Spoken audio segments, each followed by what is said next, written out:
Bueno, es casi lo que va ahora a continuación, pero mucho menos para esta ocasión de lo que ya hoy tuvimos.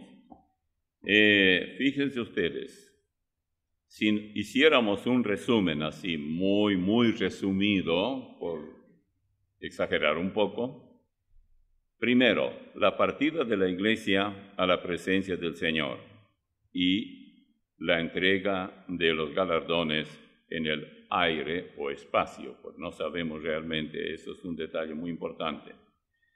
Segundo, la invasión del Medio Oriente, especialmente de Israel, por el ejército del norte o los ejércitos. Tercero, la aparición de dos gobernantes mundiales, que es el anticristo y el falso profeta. Cuarto, los acontecimientos de la gran tribulación, cuando 2/3 de la raza humana morirán de hambre debido a la persecución en contra de los judíos y de cuantos entonces desean identificarse con Cristo. 5. El anticristo se sienta en el templo de Dios, haciéndose pasar por Dios, junto con como gobernante con el falso profeta. Sexto, al pasar 7 años de la partida de la iglesia, ésta volverá del cielo a la vista de todo el mundo. Por eso muchos confunden el rapto de la iglesia con la venida del Señor. Pero para no darle todo, así nomás, y no darle texto, permítanme llevarlos a pasajes bíblicos. En el primer punto es la partida de la iglesia a la presencia del Señor. Y naturalmente la entrega de los galardones el encuentro será en el espacio, en algún lugar. No vamos a ir a detalles, así no tenemos por qué tomar demasiado tiempo, porque los textos bíblicos nos ayudarán a entender muy bien todo esto. En el capítulo, en la carta a los tesalonicenses, en el capítulo 4, ustedes pueden ir anotando esto si quieren, tal vez en otro momento podamos entregar el bosquejo completo ya con las citas. Dice aquí lo siguiente, capítulo 4 de Primera Tesalonicenses, versículo 16. Porque el Señor mismo, con voz de mando y con voz de arcángel y con trompeta de Dios, descenderá del cielo. Y los muertos en Cristo resucitarán primero. Luego nosotros, los que vivimos, los que hayamos quedado, seremos arrebatados juntamente con ellos en las nubes para recibir al Señor en el aire, y así estaremos siempre con el Señor. Por tanto, el versículo 18, alentaos los unos a los otros con estas palabras. ¿Qué palabras? Bueno, el que vamos a partir y nos vamos a encontrar en algún lugar en el aire. La Biblia no dice más. Esto requiere mucho más explicación, pero yo no quiero tomar el tiempo. Solamente esto es lo que por ahora.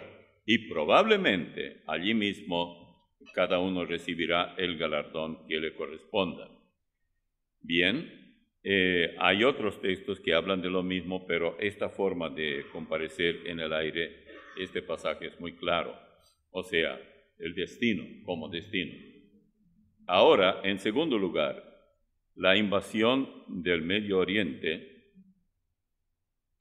especialmente invadiendo a Israel por los ejércitos del norte. De esto ya hemos cubierto en el mensaje anterior completo. Y yo solamente diría, hay que leer con bastante cuidado los capítulos 38 y 39 de Ezequiel. Los que anotan y todavía no recuerdan, esto les servirá mucho, estoy seguro. Bueno, el tercer lugar,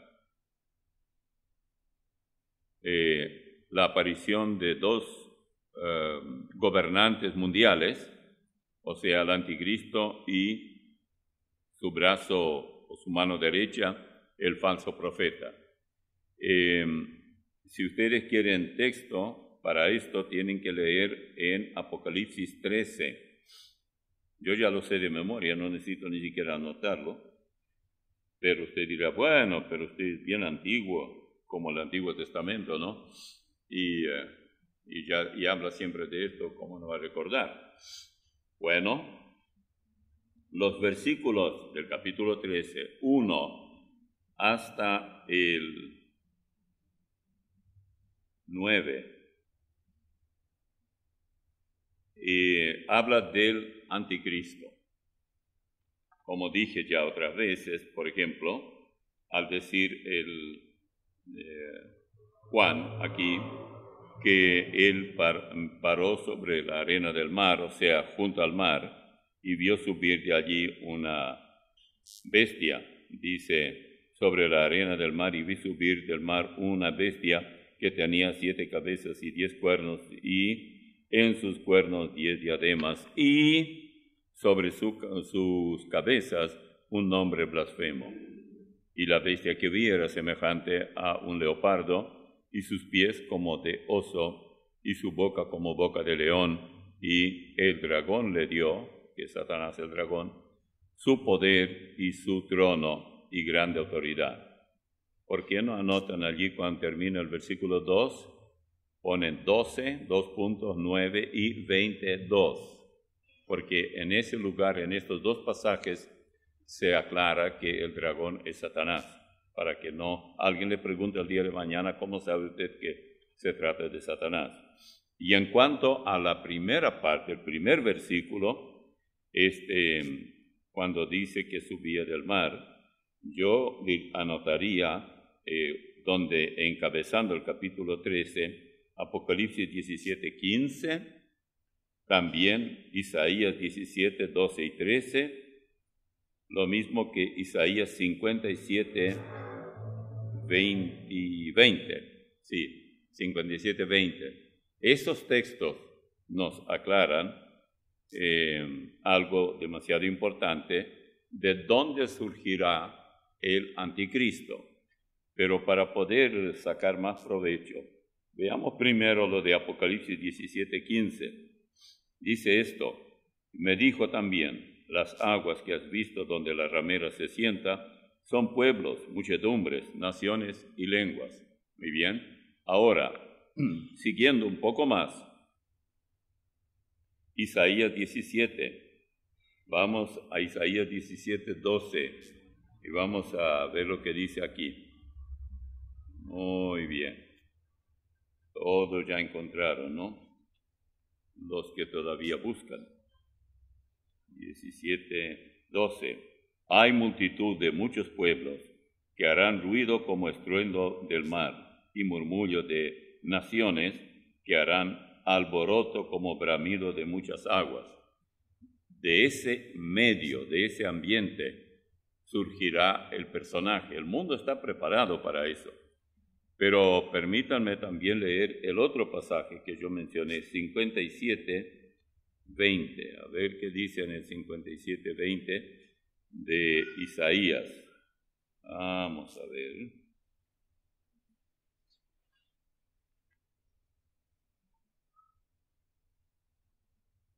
Dice, pero los impíos son como el mar en tempestad, que no puede estarse quieto y sus aguas arrojan cieno y lodo. Cieno y lodo. Ahí está. Esto es muy importante que recordemos de qué ambiente, de qué trasfondo aparecerá este personaje que es el anticristo. En cuarto lugar, los acontecimientos de la gran tribulación, cuando 2/3 de la raza humana morirán de hambre. Vamos a leer dos textos, uno en Zacarías, en el Antiguo Testamento, y el otro en Apocalipsis 6. En Zacarías, que está justamente antes del Nuevo Testamento, vamos a leer en el capítulo 13, versículos 8 y 9. Y acontecerá en toda la tierra, dice Jehová, que las 2/3 partes serán cortadas en ella y se perderán, mas la tercera quedará en ella. y meteré en el fuego a la tercera parte, y los fundiré como se funde la plata, y los probaré como se prueba el oro. Él, Israel, invocará mi nombre, y yo le oiré, y diré, pueblo mío, y él dirá, Jehová es mi Dios. Todo esto en Zacarías 13, 9, versículos 8 y 9. Y en Apocalipsis capítulo 6 hay otro texto muy interesante. Dice así, versículo 2. Y miré y aquí un caballo blanco, y el que lo montaba tenía un arco, y le fue dada una corona, y salió venciendo y para vencer. Cuando abrió el segundo sello, porque aquello es el primer sello, cuando abrió el segundo sello, oí al segundo ser viviente que decía, ven y mira.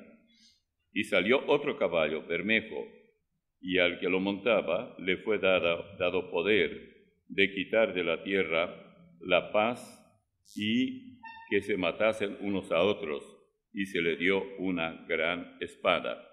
Ahora hay que recordar que cuando dice en el versículo 1, bueno, en el 2 mejor dicho, del caballo blanco, el blanco supone siempre representar la victoria de nuestro Señor, y aparece justamente también más adelante en Apocalipsis el caballo blanco. Pero ¿cómo sabemos que no es el Señor?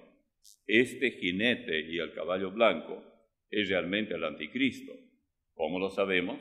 Y más que cualquier otra cosa, lo que dice más adelante. Por ejemplo, en el versículo 4, el caballo bermejo, color de sangre, estará derramando sangre. Naturalmente, nuestro Señor no estará haciendo eso. Él dio su sangre por nosotros, pero estará derramando la sangre de los hombres, de los seres humanos. Entonces habrá guerra seria. Cuando abrió el tercer sello, oí al tercer ser viviente que decía, ven y mira. Y miré, y aquí un caballo negro, y el que lo montaba tenía una balanza en la mano. Hambre. Cuando la gente tiene mucha hambre y se muere, el cuerpo se torna negro. Versículo 6. Y oí la voz en medio de los 4 seres vivientes que decía, 2 libras de trigo por 1 denario, y 6 libras de cebada por 1 denario, pero no dañes el aceite ni el vino. 1 denario, en la época que Juan escribió, era el salario de un día de una persona. Quiere decir que la libra es el equivalente a más o menos medio kilo, porque naturalmente nosotros no usamos libras, pero por ahí va. Entonces, si tomamos esto en cuenta, y tal como dice aquí, cuando dice 2 libras de trigo, la semilla de trigo, 2 libras es 1 kilo, por 1 denario, por el salario de un día. Y póngase usted que la familia son 3 o 4 o 5 personas. Esto es lo que espera el mundo. Luego, en el versículo 8, miré y aquí un caballo amarillo, y el que lo montaba tenía por nombre Muerte, y el Hades le seguía, y le fue dada autoridad sobre la 4ª parte de la tierra, para matar con espada, con hambre, con mortandad y con las fieras de la tierra. Bueno, si primero viene la tercera parte que muere, o como dice Zacarías, mejor dicho, los 2 tercios, y luego lo que queda, otra vez la 4ª parte, fíjense ustedes lo poco que quedará con vida en el planeta. Yo no voy a estar sacando cuentas ahora cuánto sería la tercera parte o la 4ª parte, teniendo en cuenta que hay 7,000 millones de habitantes en nuestro planeta. Ahora, quinto, el anticristo se sienta en el templo de Dios, haciéndose pasar por Dios. Para esto vamos a Segunda Tesalonicenses, para poder ver qué es lo que dice sobre este particular.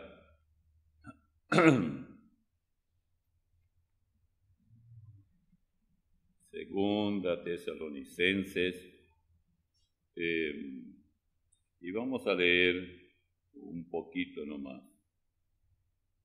Versículo 6, en adelante del capítulo 2. Capítulo 2 desde el versículo 6. Muy llamativo este texto. Y ahora vosotros sabéis lo que lo detiene a fin de que a su debido tiempo se manifieste, porque ya está en acción el misterio de la iniquidad, solo que hay quien al presente lo detiene hasta que él a su vez se ha quitado del medio. Y entonces se manifestará aquel inicuo, a quien el Señor matará con el espíritu de su boca y destruirá con el resplandor de su venida. Inicuo cuyo advenimiento es por obra de Satanás, con gran poder y señales y prodigios mentirosos. Y sigue en el versículo 10. Y con todo engaño de iniquidad para los que se pierden, por cuanto no recibieron el amor de la verdad para ser salvos. Por esto Dios les envía un poder engañoso para que crean la mentira, a fin de que sean condenados todos los que no creyeron a la verdad, sino que se complacieron en la injusticia.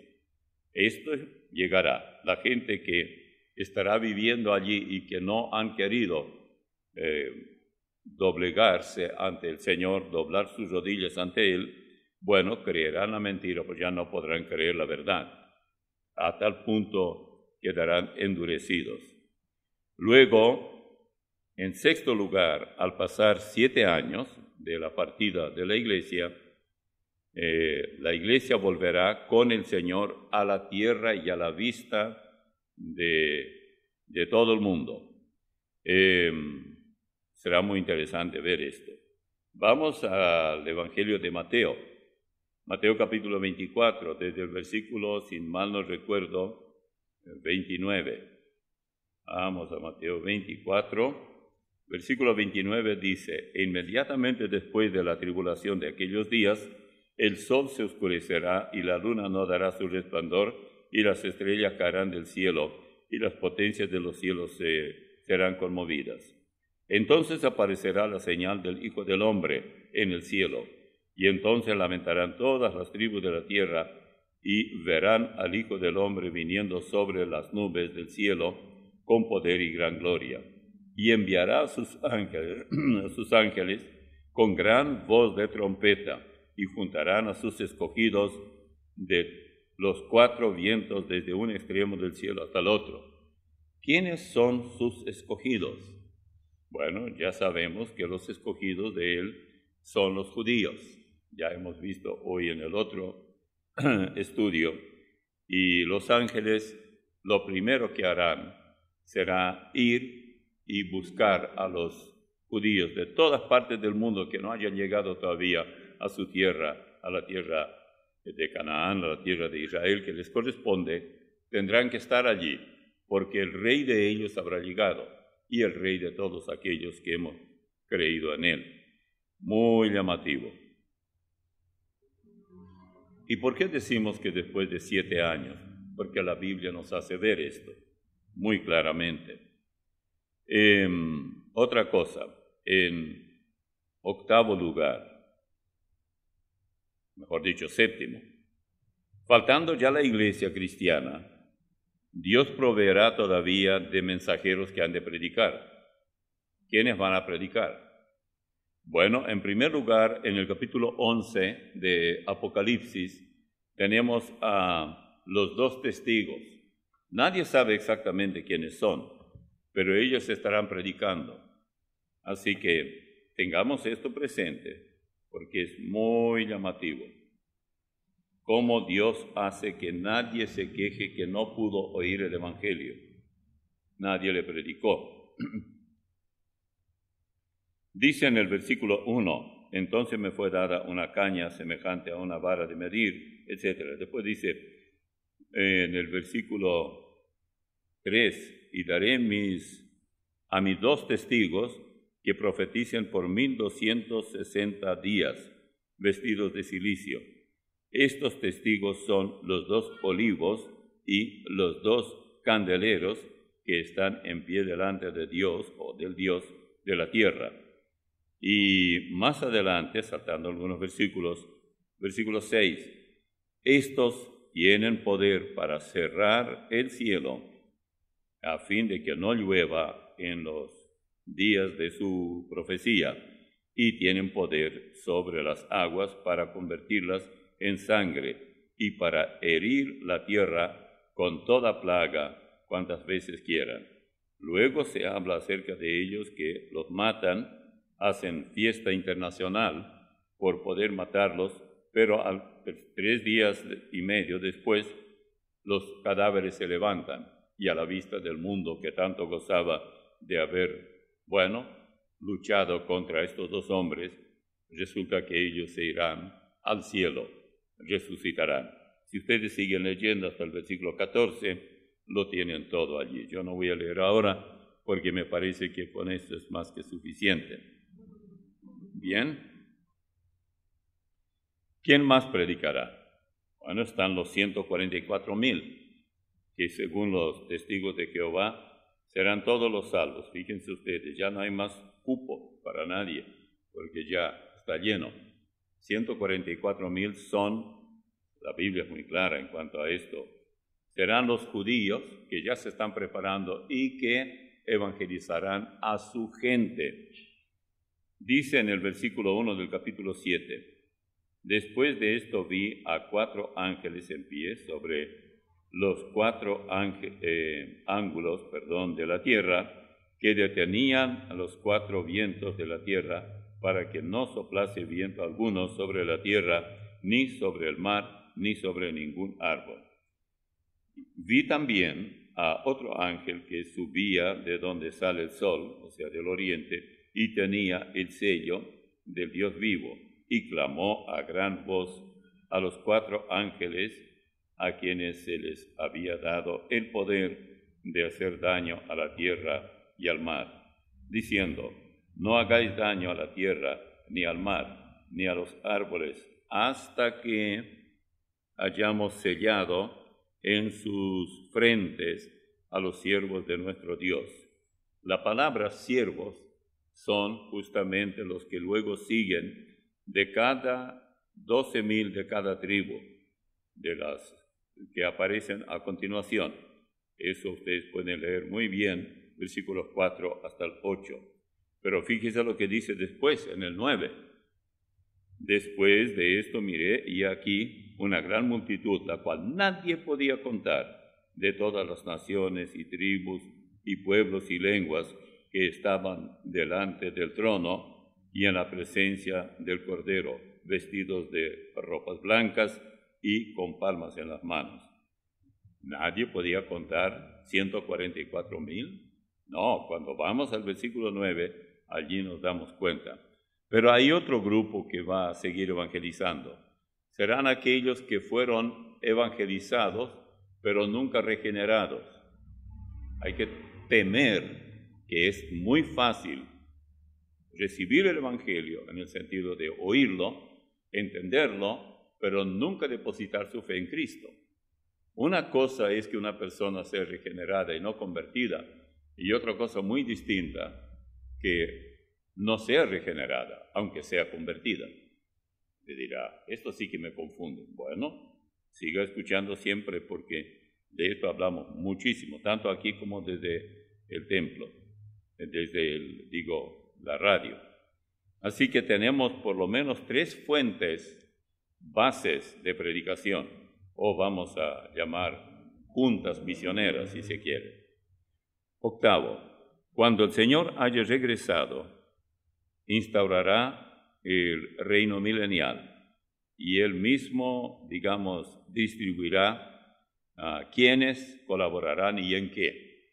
Nosotros estaremos trabajando, así que los de ustedes que son vagos, el cielo no es para vagos. Habrá que seguir trabajando y trabajar mucho. Y yo creo que va a ser muy grato trabajar porque nunca se trabajará en vano, en el sentido que Por ejemplo, una persona dice, hoy sembré el campo con tal y no llovió en el momento que tuvo que llover y bueno, se echó a perder todo. No hay caso. No. Monsanto tampoco vendrá para los transgénicos para ir envenenando a los que comen y cosas por el estilo. No, no habrá tal. Habrá santo, pero no mon. Así que todos tenemos que entender que somos santos. Bien, después, un poco más adelante, Satanás será hecho prisionero. Por fin, no podrá molestarnos más, de ninguna manera, a nadie. En el capítulo 20 de Apocalipsis dice, vi un ángel que descendía del cielo con la llave del abismo y una gran cadena en su mano, y prendió al dragón, la serpiente antigua, que es el diablo y Satanás, y lo ató por 1000 años, y lo arrojó al abismo, y lo encerró, y puso sus sellos sobre él, para que no engañase más a las naciones, hasta que fuesen cumplidos 1000 años, y después de esto debe ser desatado por un poco de tiempo. Si dejamos aquí la lectura y pasamos al versículo 7, allí dice lo que va a ocurrir cuando los 1000 años terminen. Cuando los 1000 años se cumplan, Satanás será suelto de su prisión y saldrá y engañará a las naciones que están en los 4 ángulos de la tierra, a Gog y a Magog, a fin de reunirlos para la batalla, el número de los cuales es como la arena del mar. Satanás no querrá darse por vencido. Sabe muy bien que no puede contra Dios, pero seguirá haciendo todo lo que pueda para lograr su objetivo. Bien, entonces aquí tenemos en 10º lugar, pasados los 1000 años, él será suelto, y ya vimos lo que pasó allí, del versículo 7 en adelante, y en el 11, Satanás y cuantos lo acompañan en esta última tentativa serán echados al mismo infierno, acompañados por todos aquellos que ya estarán esperando también allí. Vayan a Isaías, capítulo 14. Vamos a ver. Esto resulta fascinante, ¿verdad? Interesante porque estamos aprendiendo, así nos guste o no. Ustedes saben que a mí no me gusta que la gente salga mientras estoy hablando. Entonces hay que aguantar. ¿No? ¿Quién dijo que no? Isaías, capítulo 14, 10 al 19. Vamos a ver lo que dice aquí.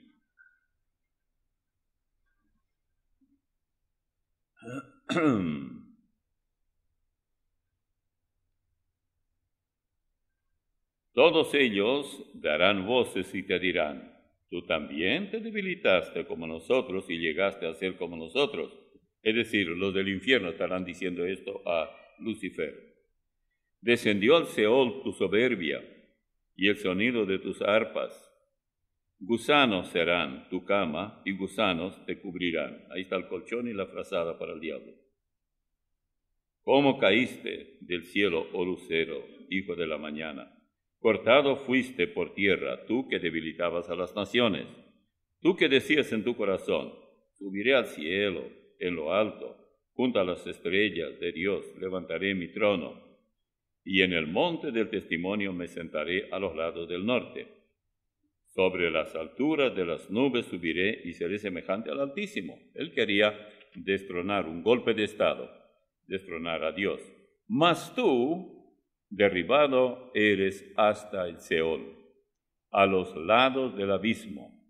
Se inclinarán hacia ti y los que te vean te contemplarán diciendo, ¿es este aquel varón que hacía temblar la tierra, que trastornaba los reinos, que puso el mundo como un desierto, que asoló sus ciudades, que a sus presos nunca abrió la cárcel? Todos los reyes de las naciones, todos ellos yacen con honra, cada uno en su morada. Pero tú echado eres de tu sepulcro, como vástago abominable, como vestido de muerto, pasados a espadas, que descendieron al fondo de la sepultura, como cuerpo muerto hollado. Y ahí continúa. Este será el paradero final de Satanás. 12. Seguirá habiendo gente en nuestro planeta después de todo esto. Hay otra pregunta con la cual podemos tal vez contestar en buena parte a esto. La pregunta es, ¿continuó habiendo gente después del diluvio en los días de Noé? Sí. Entonces, ¿qué pasó en el diluvio? El mundo fue purificado por el agua. Y la única diferencia, según el apóstol Pedro, en el capítulo 3 de 2 Pedro, es que mientras aquel mundo de los días de Noé fue purificado por el agua, el presente mundo lo será por el fuego. Vean ustedes, abran bien su Biblia en 2 Pedro 3 y vean lo que dice allí. Vamos a leer parte porque sería demasiado. Dice que la gente, versículo 4, dirá, ¿dónde está la promesa de su advenimiento? ¿Cuándo vendrá el Señor? Porque desde el día en que los padres durmieron, es decir, mis antepasados durmieron, o sea, murieron, todas las cosas permanecen así como desde el principio de la creación.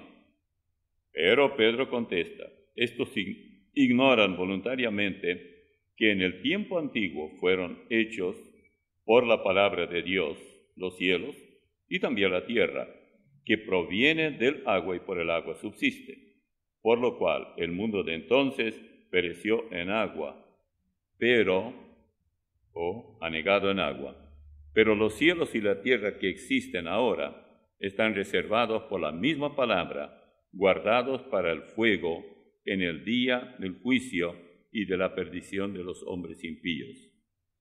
Así que él continúa hablando, pero la diferencia entre lo que pasó en los días de Noé, y eso Jesús mencionó una y otra vez, y lo que sucederá todavía, es que aquel mundo pereció por el agua y el presente será por el fuego. Si alguien dice, bueno, yo no sé qué escoger, ninguna de las dos cosas sirve. Yo no quiero ninguna de las dos. Si a mí me dicen, ¿quieres perecer como a quien le atan una piedra pesada y echarlo al mar, o quieres perecer en fuego? Bueno, si no hay otra alternativa, prefiero lo primero, y que no me echen al fuego así vivo como estoy, para que me achicharre allí. Pero no hay tal posibilidad, es simplemente esto lo que va a ocurrir. Ahora, ¿pero y qué en cuanto al fin del mundo? Porque se habló tanto y nadie dijo nada sobre el fin del mundo. Bueno, vamos a Mateo 24:14. Allí tenemos algo bien interesante. Esto es lo que dice. Y será predicado este evangelio del reino a todo el mundo, para testimonio a todas las naciones, y entonces vendrá el fin. Ahora, ¿de qué fin está hablando? El contexto es lo que viene antes. La predicación del evangelio. Y entonces viene el fin. El mundo nunca va a terminar, va a continuar. Si queremos entender un poquitito mejor, vamos a Isaías 24 y luego seguimos adelante. O sea, Dios creó el mundo para ser habitado. El mundo en la época de Noé desapareció, no. La raza perversa, sí, fue aniquilada. Esos monstruos humanoides que hicieron contacto sexual, las mujeres, con ángeles demoníacos, el tercio de los ángeles que arrastró consigo Satanás. Pero el mundo luego, una vez que murieron ellos, el mundo continuó. Ahora me pregunto, ¿es mejor nuestro mundo que lo que ocurría justamente antes del diluvio? No. Están los gigantes, tal vez, hablando metafóricamente de gigantes como las empresas gigantes o algo así, tal vez podemos imaginarlo por ahí, pero no hace falta que haya eso. ¿Saben ustedes la cantidad de gente, y cada vez hay nuevos países que se están adhiriendo? Primero era el aborto, luego aparentemente el homosexualismo ahora ya no solamente debe ser reconocido como un matrimonio auténtico, sino nunca ofenderlos y al mismo tiempo permitirles que críen hijos. Claro, no de ellos porque no pueden tener hijos, pero sí entregar hijos a ellos. ¿A dónde irán a buscarlos? Tal vez a los orfanatos. ¿Qué será de esos hijos? No hace falta decir mucho. Es muy fácil entenderlo. ¿Qué mundo en el que vivimos? ¿Y cuánto falta para la eutanasia? No es doña Natanasia, no. La eutanasia es matar a los viejitos. Así que yo estaría, aunque allá atrás en la fila, pero igual. Porque ya no sirven. No sé si pondrían por edad o habría que mandar la edad, día de nacimiento y también una foto. A ver cómo parece, si ya hay que aplicarle la eutanasia, porque algunos tal vez mucho más jóvenes ya le van a aplicar, no decir, no, la carne sirve para hacer jabón, y de ahí en adelante no vale la pena que viva. ¿Llegaremos a eso? Yo no creo que la iglesia verá eso. Yo creo que la iglesia partirá. Lo que se está haciendo pareciera que el Señor está esperando que la copa de su ira se llene para luego derramarla, y la va a hacer. El otro día vino una noticia de Uruguay, que famoso, el presidente, Tupamaro, bueno, no se llama así, pero era del grupo, él hizo una gran cosa, que legisló el aborto. Pero se levantaron 30% de 100 médicos, 30 de ellos firmaron una declaración. A nosotros nos enseñaron salvar vidas, no matar. Bien hecho. Le daría a él un buen aplauso. Un hombre que ya está como para la eutanasia y todavía fíjense lo que está haciendo. ¿Qué manera de tratar a los bebés? Nosotros sabemos que muy a temprano tiempo que se está desarrollando, ya el bebé se da cuenta de muchas cosas. Hoy se sabe que si la música es rockera o algo así, el bebé se siente incómodo. Si le ponen calor, siente calor en el vientre de la madre, etcétera, y muchas cosas. Si una persona pelea, los esposos entre sí, de que peleen, eso es muy común. Hay mayoristas en eso. Cuando pelean y se gritan, la criatura oye todo. Y luego cuando nace, si los mismos siguen haciendo lo mismo, la criatura se da un tremendo lloro, porque ya está familiarizado con este modo de tratarse los tesorito mío y cosas por el estilo. Bien, Isaías 24, 18 al 23. Con esto casi ya terminamos. ¿Qué? ¿Y qué se entiende de casi? El himno dice, sabes que el casi no es de valor en la presencia del justo juez.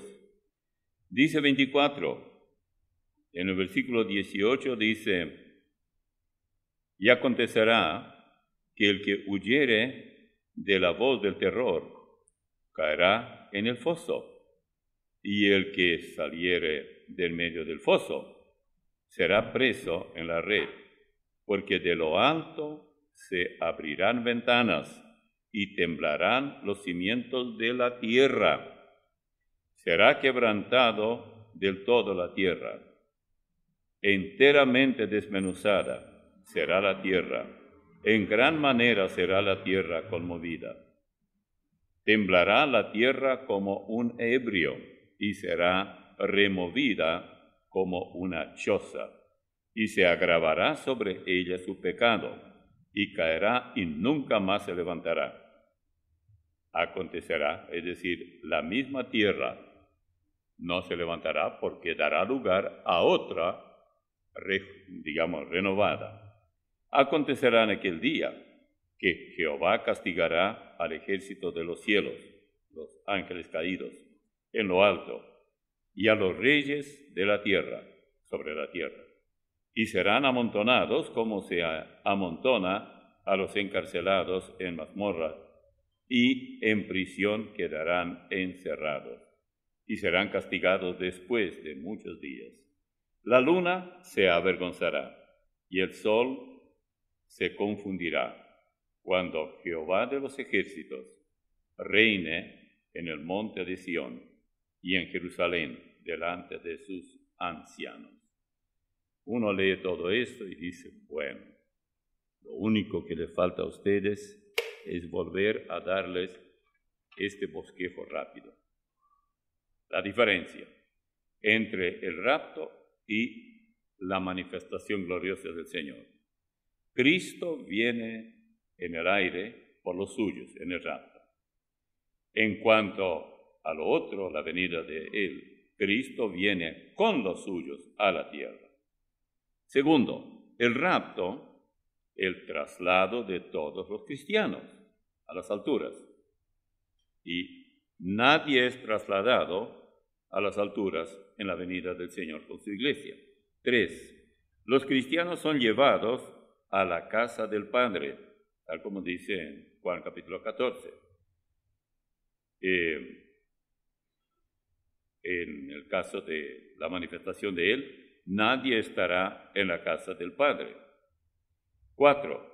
Durante el rapto no tendrá lugar ningún juicio en la tierra, pero Cristo juzga a los habitantes de la tierra. 5. Cristo arrebatará a su iglesia al cielo. Y en cuanto a su manifestación gloriosa, Cristo establecerá su reino milenial en la tierra. 6.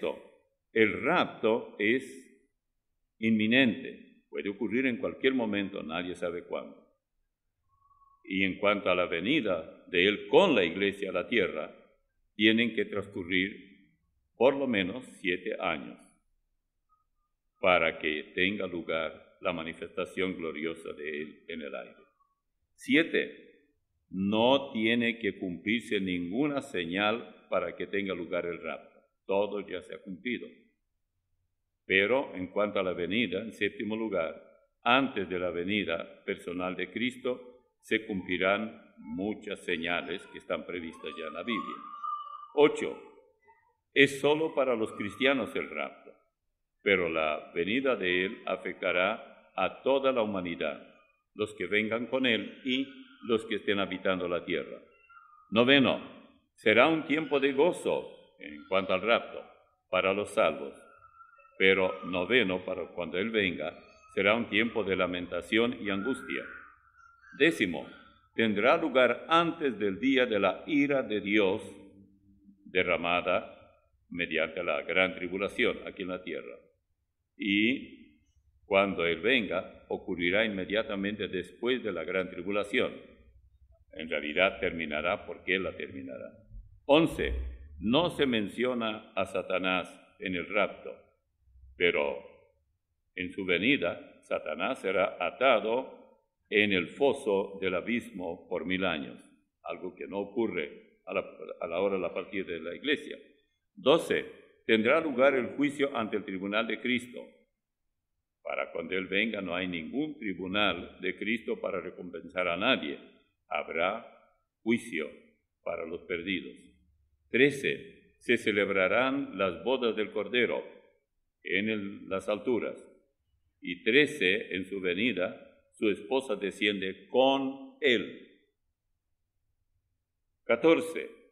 Para el caso del rapto, solamente los suyos le verán. 14, en cuanto a su venida, todo ojo le verá. 15, comienza la tribulación, cuando la iglesia se va. Y 15, se pone fin a la tribulación y el reino milenial comienza. El Señor viene y con su orden todo lo que era tribulación se acabará y la luz de su venida con su amada iglesia resplandecerá en todo el planeta. ¿No le parece a ustedes que eso vale la pena conocer en estos días de tanta inseguridad, tanta brutalidad, tanta muerte por todas partes, tanta descomposición del hogar, de todos los, se pisoteó todos los principios morales como si tal fuera? Somos peores a veces que los mismos criminales. Vivimos como si fuera un mundo de criminales.